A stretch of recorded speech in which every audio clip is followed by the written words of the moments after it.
So good afternoon, everyone. Welcome to Remote Work Wednesday on behalf of the Remote Online Initiative and the K-State Research and Extension Community Vitality Team.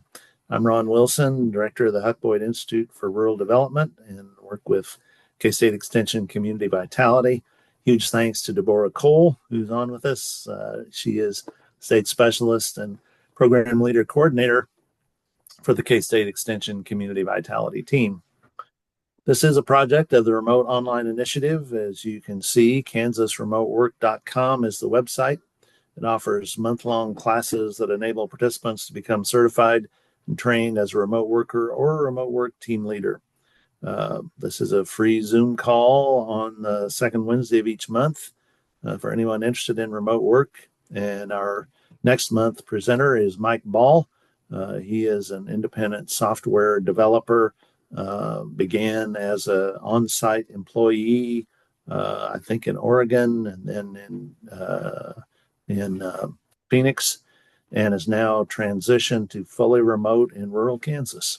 So I'm excited to hear about that in August.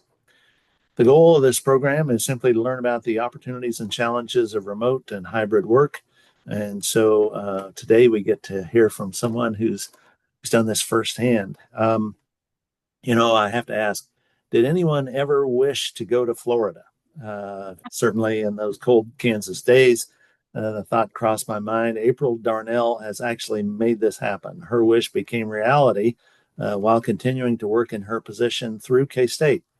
It was fun getting acquainted with April when she first took the Remote Online Initiative class, as a matter of fact. So participated in the class and now has fully made the transition to remote work in the state of Florida. And we'll ask her to explain that. She is a K-State staff person, was when she took the class, and is now continues with the International Grains Program at K-State, as you can see in the background. But at this point, working fully remote from Florida. So, April, we'll turn the floor over to you. All right. Hi, everybody. Nice to see you all, some of you. Some to see your names, at least, who's showing up.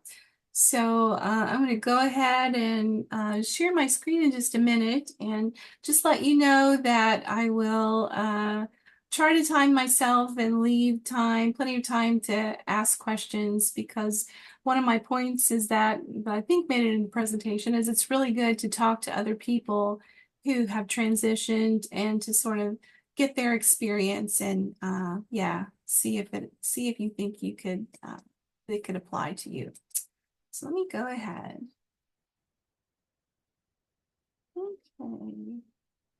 Okay, can you see my screen there? All right. So I titled my presentation today From Wish to Working Remotely. Right now, I work for, as Ron Wilson mentioned, Kansas State University Department of Grain Science and Industry in the International Grains Program Institute as their education program manager. So I manage their professional development courses, many of which are online courses, and also contribute to their face-to-face courses, helping the professors in those fields to be better educators for adults in a non-credit environment. So that's what I do now. Let me see if I can get there. There we go. So today, here's how I've kind of structured my presentation. I'll tell you a little bit about my story and what actually happened to me, and then give you some tips for transitioning to remote work, and then we'll have question and answer time, and then maybe some final tips and takeaways at the end. Okay, so every presentation should have at least one picture, right?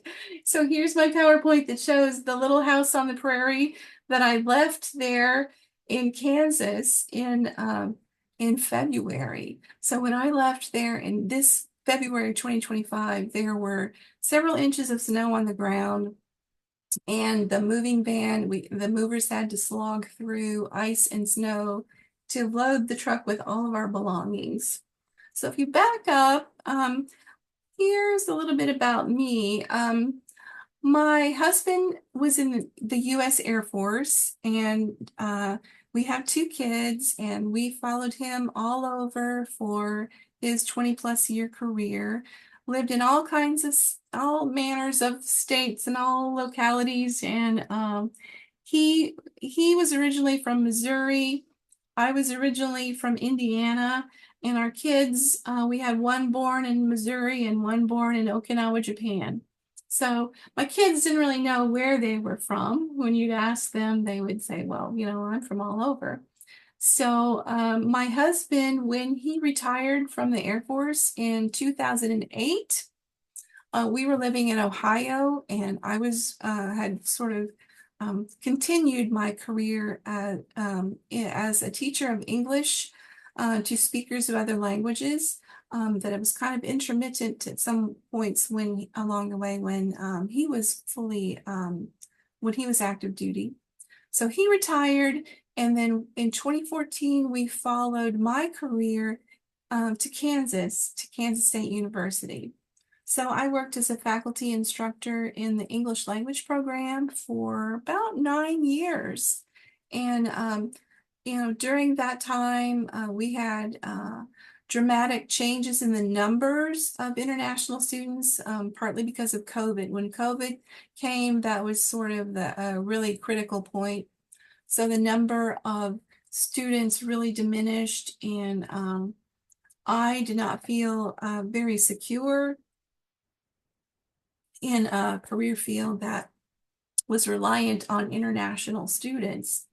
So I started to explore other opportunities. And one of the things that we did in the English language program was we developed online courses for other entities by contract and things. And that was, we got pretty good at that and sort of using our skills as curriculum developers and, working with subject matter experts to really transition face-to-face courses to online courses. So I transitioned leveraged my skills into that career and moved over to become staff at K-State in the International Grains Program Institute. So I came to IGP in January of 2023. So I had only worked there, maybe about a year. And, I was happy in my career. I liked doing what I was doing. I really love working for K-State, but we're in Kansas, and none of our other family members were in Kansas or even close. So I wanted to be close to my family. My daughter had come. She started her college career in Missouri, and then she finished at K-State. She has a degree at K-State. So, but she'd gone on to her career in Florida, ended up in Florida. And my son also had, by chance, ended up working in Florida and living in Florida. So my kids, and we have three grandsons, they're all in Florida, and here we are sitting on our little house on the prairie in Kansas and by ourselves. So I began to wish, wouldn't it be nice if I could keep my job and also live closer to my family? So I have up here at the top this sort of quotation, and I don't know if this is sort of an adulterated quote from something I heard, but I often say this as if I invented it, that a plan is just a wish until it has a budget and a timeline. So you can say, this is my plan, but until you really have some action steps and a way to make it reality, it's just going to be a wish. But sometimes that's okay. But if you really want change, then you need an action plan. So I voiced a wish to work remotely and to have both of those desires met. So that's a little bit about me. And then I needed to sort of figure out how to make this wish a reality. So as I mentioned, I had experience in working online during COVID. Anybody who is in education or higher education had to figure out, it was kind of sink or swim. And yeah, I swam pretty well during COVID and was able to work remotely, and I enjoyed it. I found that I was the kind of person that I could focus and get work done and be self-motivated and, really be able to do the work. Some people couldn't. Some people don't like working in a solitary kind of a setting and they need some social interaction face to face with people. So, but I liked it. I found that, that worked for me. Um, so the skills that I had transitioned well into working remotely during COVID. So it was a natural that I probably could do the same thing in a non-COVID environment. So skills that I had were developing online courses and communicating remotely using all different kinds of electronic media and sort of being tech savvy and being able to use technology to my advantage. So yeah, and as I was often in my office when I worked in this building sort of behind me here at in IGP, I found myself sitting in my office thinking, I could be doing this from home. I could be, I wouldn't have to, during COVID, we didn't have to drive back and forth to work. We didn't have to worry about where we're going to go and buy lunch or what we're going to do. We didn't have to worry if our feet were cold. We just go up and go put on some socks and and make that work. So yeah, so I was longing to have those kinds of benefits.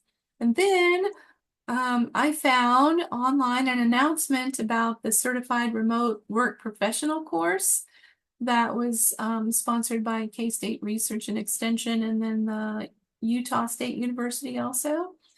And so what appealed to me about that was it was not a very long course. It was like, what, 4 weeks, right? And affordable.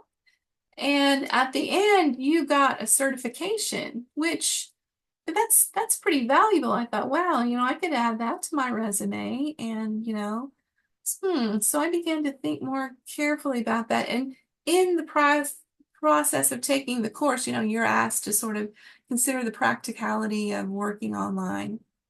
So I just began to, develop these things into an action plan, and part of it involved the transition to Florida, which there's a lot of business and stuff involved with that and making that move. But really, the actual timeline for thinking about it and having a wish and an action plan to having it accomplished for me was about a year. And that's a pretty tight timeline. So I won't kind of bore you with all the details of the move, but it was kind of a bold plan and not maybe not comfortable. Now, if you're thinking of transitioning your job and just staying where you are, then it's a different matter. But ours involved a cross-country move as well. So these were kind of the steps that I had to take. First of all, meeting with HR. So I made an appointment and met with an HR representative to talk about whether or not I could transition my job. Because, some positions now you're seeing them advertised and saying, you must be a resident of the state of Kansas or you must live in the US. So there's some restrictions on that. So I found out, made sure that I was eligible and that it was a possibility. And then I went into my own position description at K-State, which is available for you to look up and to look at, what are the official duties. And I reviewed all those and I looked honestly at, what is there in here? Is there anything in here that would prohibit me or not transfer to remote work? And really, I mean, almost everything could be done remotely, I decided. So then K-State has published guidance online that's available, so that you can look at to the guidance for online work.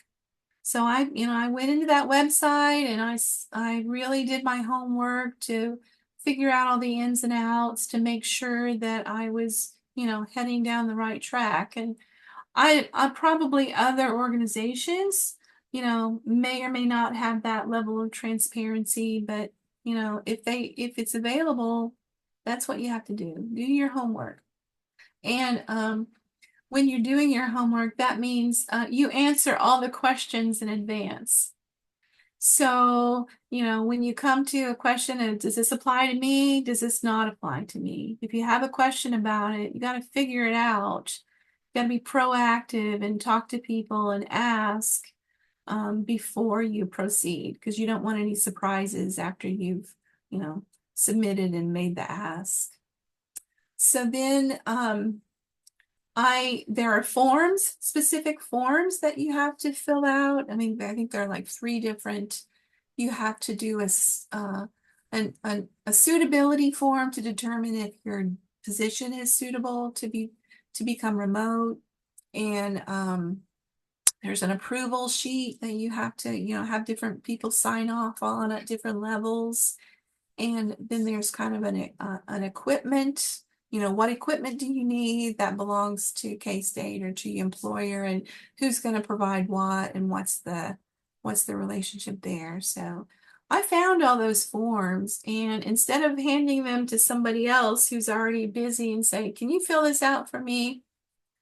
I drafted the answers to those myself. And here's why I think that's important. If your supervisor is a busy person, and if you've been a supervisor and you know this, and somebody comes to you and says, here's a very complicated and detailed form that I want you to fill out. Can you help me? And, chances are that, that might go right to the bottom of the inbox and never come to the top. So it's always been my experience to uh, do as much of that kind of thing, legwork on your own before you ask somebody else to help. So think back, like when you were asking for letters of recommendation from people. Did you ever do that? Ask your former mentor or something to give you a letter of recommendation. Sometimes along the way, they would say, well, what are some key points you want me to mention? So I got to the point where I would say, can you fill this out for me? And, here are the things that I think that, that I would appreciate if you would include in your letter. And they, a lot of times they do appreciate that. If they don't, they can go off on their own tangent, but it's a lot easier if you make it easy for them to sign off on something like that. So after I had sort of done the legwork and drafted the answers and talked myself through the process and talked to my supervisor, and then all that was left was submit the paperwork and wait, and if you're a praying person, it helps to pray and to say, it's not up to me, it's up to you. So do with it what you will. At some point, let me see if I mentioned that. Let me pop back here just a second. There comes a point where you have to sort of, let's see. Yeah, okay, it is in the next in the next slide. Sorry, I did not rehearse as well as I should have because I'm busy. Um, so what I said was, my tips for success in all this, if others want to transition and thinking about the process, and obviously I was approved, but not to keep you on a cliffhanger, it was approved and the timeline was short, and we made the transition. So first of all, the tips that I have for others is to recognize that you are auditioning or interviewing, if you will, for remote work already.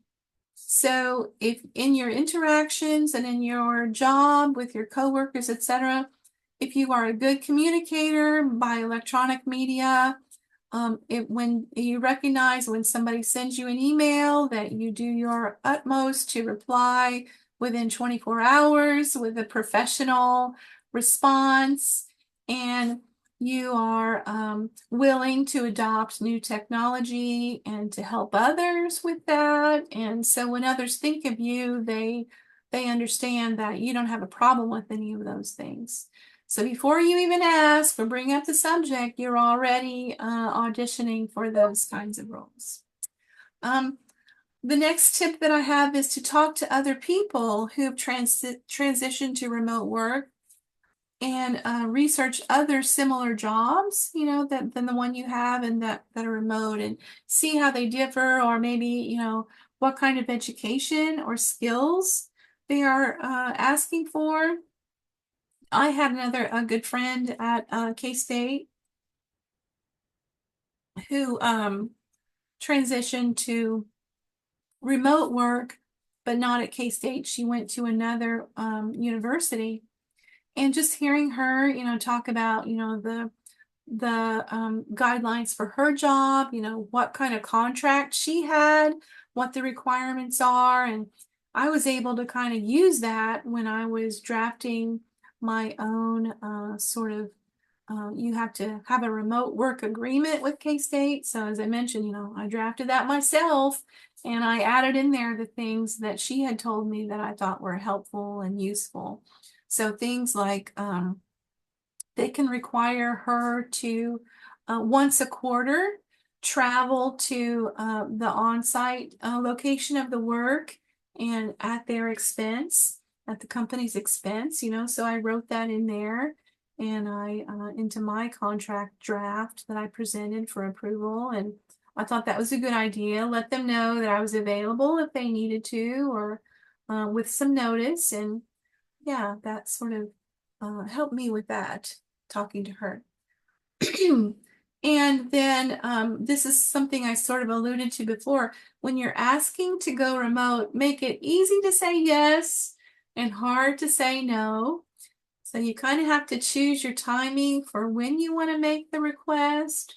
And it just so happened that when I requested to go remote, I had just been sort of highlighted and to our stakeholders as being somebody who could help my organization to expand into more online offerings than we had currently been, as a way to grow our potential. And so I sort of, it just worked out that way, that I had the spotlight just right before I asked to go remote. So and then if you make it easy, if you're a good employee and a reliable employee, and you have good skills that are valuable to your company, I mean, think about it from a supervisor's perspective. It's a whole lot easier to keep somebody like that with the organization than it is to, lose that person and go through the process of having to hire somebody and train them, and the expense and the risk that an organization takes, and maybe the person they find is not a good match, etc. So that's what I mean by making it easy to say yes and hard to say no. Point out the benefit of your staying around, because um, if you hop down a couple of items on my bullet list, you have to be ready to make a declaration of intent. And for me, that declaration of intent was, I am moving to Florida. I can continue to work for you and to bring all these benefits to the organization and to do what I have to do. But if I can't go remote, then I will be forced to leave K-State and to take another job. And, that's a critical step. You have to be ready to sort of, make that declaration that here's the way it is. And it's not really a threat. It's just kind of a disclosure about your plans. And so there's really no turning back once you get there. Because if they say no and they don't allow you to transition, then then you're kind of in a bad, awkward position. So that's critical, I think, is make that declaration and then be prepared to back it up. And then if you hop up one, what I said was keep your cards close to your vest. So when you are thinking about making this transition and doing all your investigation and stuff, you know, for me, I didn't want to tell a whole lot of people, even people that were close to me or my coworkers and things. There are only a few people that needed to know about this these plans or this, you know, bringing wish to reality. So I kind of kept it under wraps and didn't tell a whole lot of people. And I know in today's world with social media and people bearing their souls about everything, it might be tempting to tell a lot of people, but I would advise just kind of don't, because you don't you don't want a bunch of people, you don't want to expose yourself to the opinions of other people or to their judgment about whether or not, what you're doing, how it's going to work, and you certainly don't want a whole bunch of people who might influence the decision one way or another, right? So it's not a secret, but it's just kind of treated as kind of personal and sensitive information until it's a done deal. Yeah, because as I mentioned, it's kind of no no turning back at some point. I have a few more tips. This is kind of after you reach that critical point and you get the approval. I would say try to make your transition as seamless as possible for your coworkers. So don't, when some people have retired in certain organizations I've been in, it seems like there's a long goodbye. You know, you go to goodbye dinners and lunches, and everybody's, they make a big turning point for other people.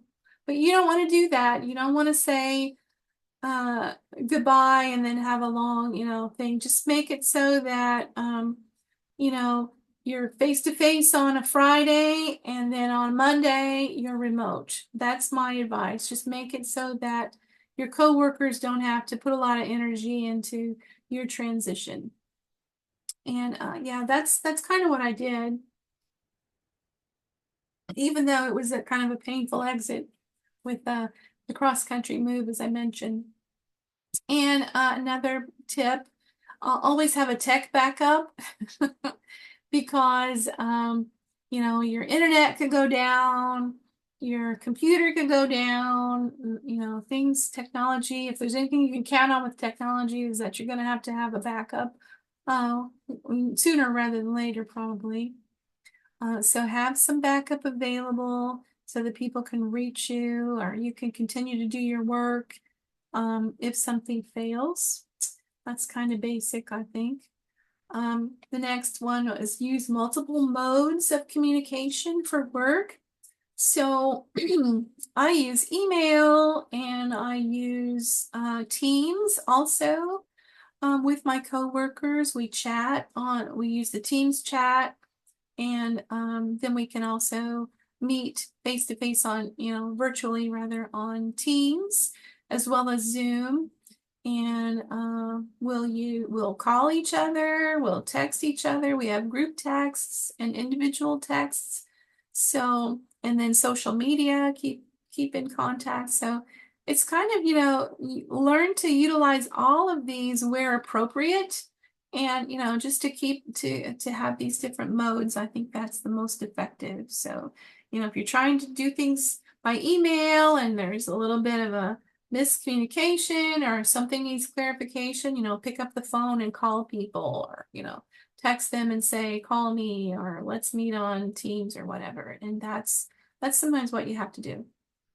And then finally, don't let them forget about you. Keep on reaching out by, chatting with people, sending them photos, inserting yourself into the conversations when there are emails and things that come on, so that if most of your coworkers are still face to face and you're the only remote worker, I think it's really good to have somebody that's kind of your point person there. So I have a student assistant there who works there at IGP, and she helps me a lot by, I'll say, is so and so in their office? Can you go down there and check and see if they're there? Or, can you look at this or check on that? And it's nice to have that kind of help with somebody there in person that can help you out.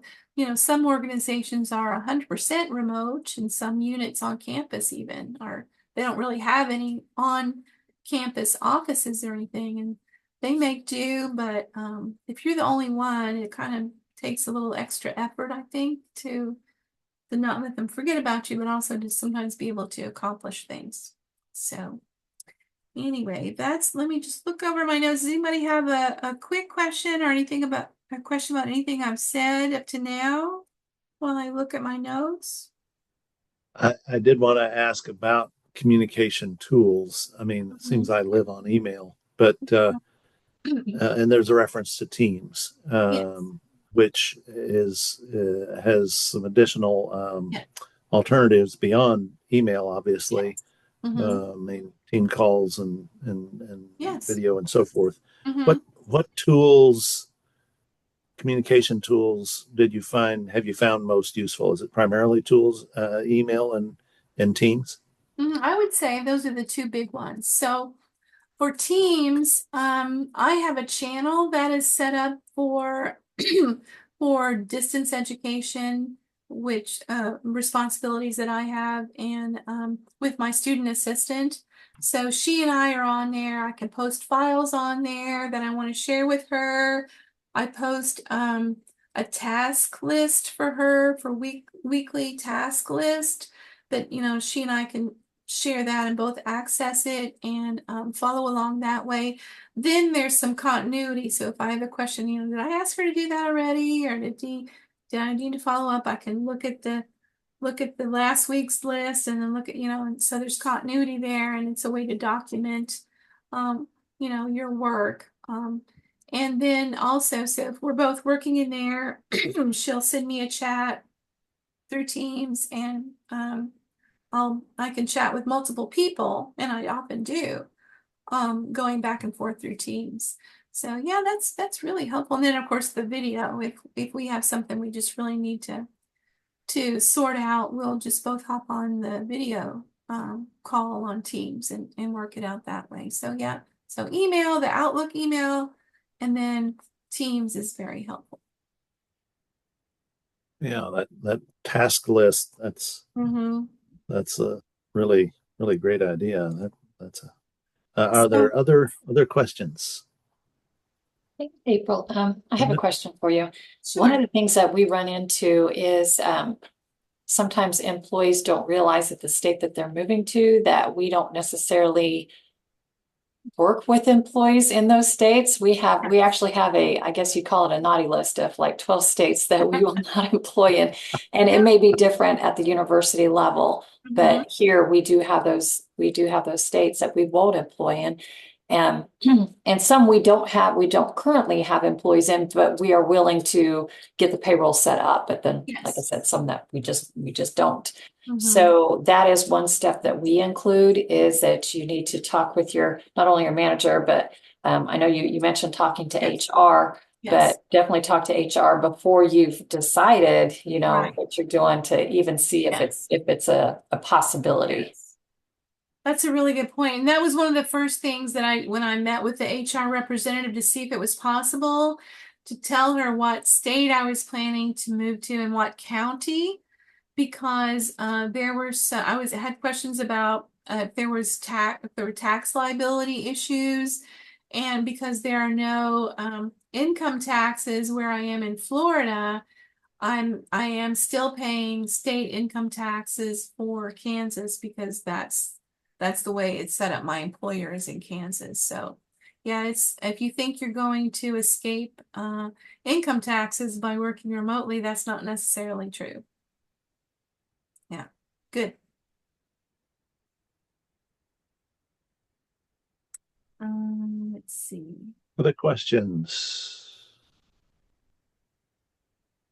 April, you did mention, I think before we started the program itself, Uh-huh. you've just brought on board an assistant Mhm. who is on site in Manhattan, Yes. and the challenges associated with that.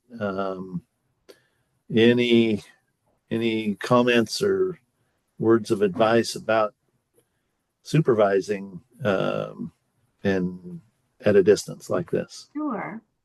Well, um, she's just started, so it's to be continued on some of these things, but as far as hiring her and onboarding her, the hiring part was easy because that's all, online. We met virtually to do the interviewing and all that. So that was no big deal. The onboarding process has been a little bit of a challenge because, I'm depending on people in the Department of Grain Science and Industries, HR proper, to take actions that I can't see. There's a wall there that she has access to HR features that I don't. So, and yeah, that's been a bit of a challenge in that sense. And then the person that we're hiring is not at all familiar with, she's with K-State. She's new to K-State too. So I'm having to think back on the process that I went to and the offices, the location of this and that and everything. And so thank goodness one of my coworkers there in IGP is acting as my point person and being there to welcome her and to show her around. And just this morning, she and I met for an hour to sort of do a check-in, to go over the steps that she had completed in the HR onboarding process, and then begin some of the training that we need to do. So I have a checklist for the training points that I'm going to go over with her. And she had been working remotely before she was hired into this position. So she's very well aware of that too. So yeah, I mean, you have to be, you have to be kind of a person who's, a little bit, be resourceful when you need to, or reach out to people and ask for help there. Know your coworkers and find out who's willing to help you and get things done. Yeah, I mean, some people just have kind of a low tolerance for ambiguity. That's always the phrase we use when we were teaching English to speakers of other languages is you have to have a high tolerance for ambiguity, not understanding fully how everything is going to work or go, and then just being willing to go through that anyway, And isn't that life, really? People who are so committed to plan and, making sure everything rigid, make sure everything goes just so, those kind of people often struggle with situations like where they have to just figure things out.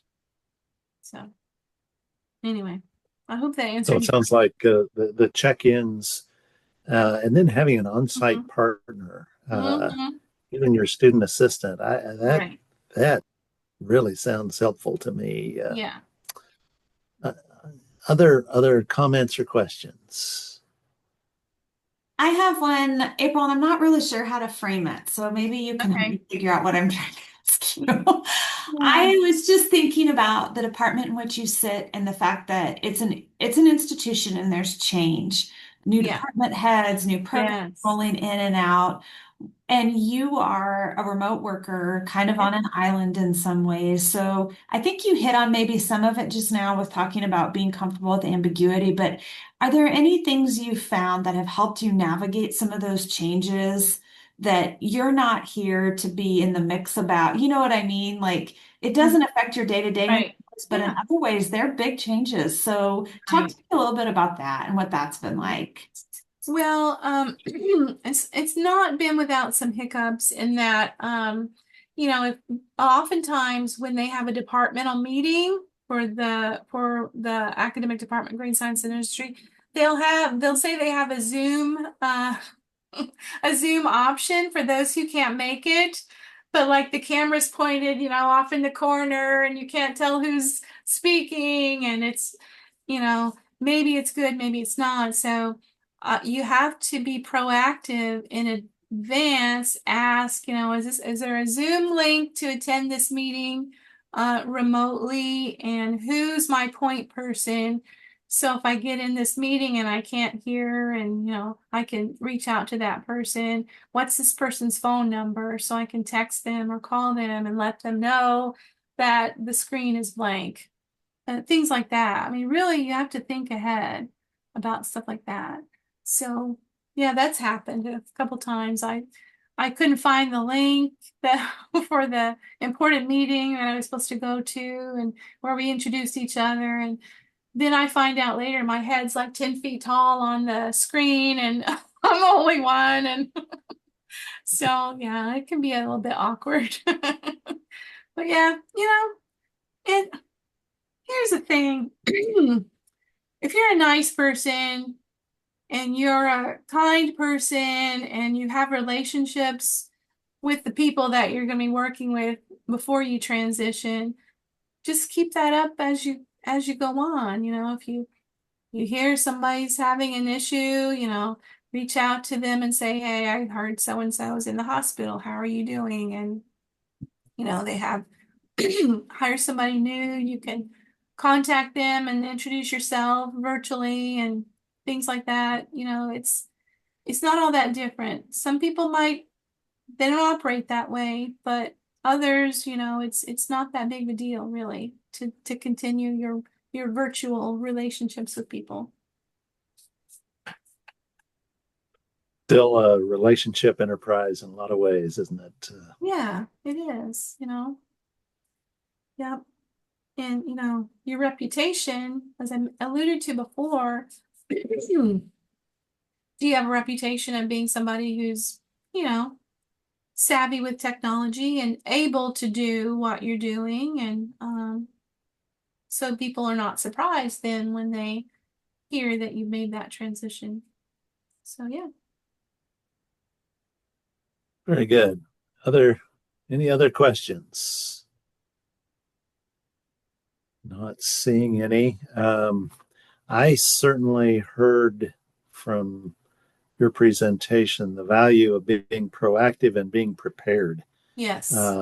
Your point about doing your homework really came through to me. Mhm. And also maybe putting yourself in the position of the supervisor.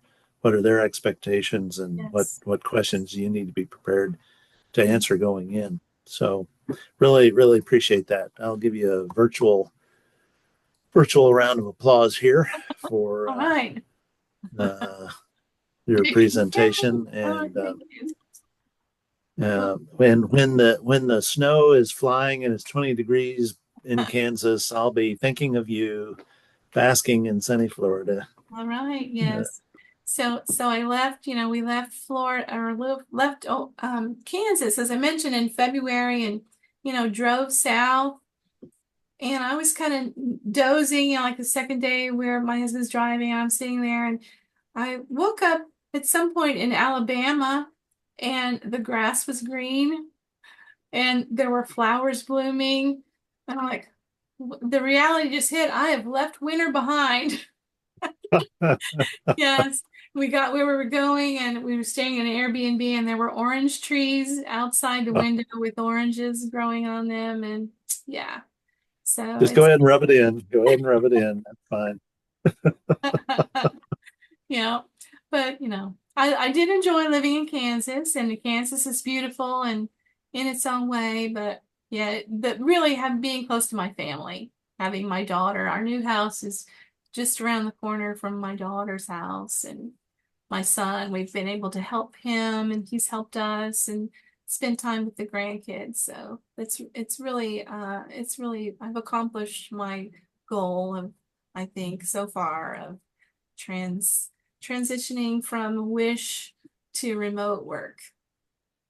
Absolutely. Well, we're really happy for you and your family, and really happy that you're continuing to work with us at K-State too. So we thank you, April, and much appreciated your presentation today. Next month, Remote Work Wednesday falls on Wednesday, August 13. We'll hear from Mike Ball, who's a software developer, hear about his journey from being an on-site employee to actually working fully remotely halfway across the continent from his employer. So join us for Remote Work Wednesday on August 13. For now, thanks for joining us and have a wonderful Remote Work Wednesday. Bye. Thank you, everyone. Bye, everybody. Great job, April. Thank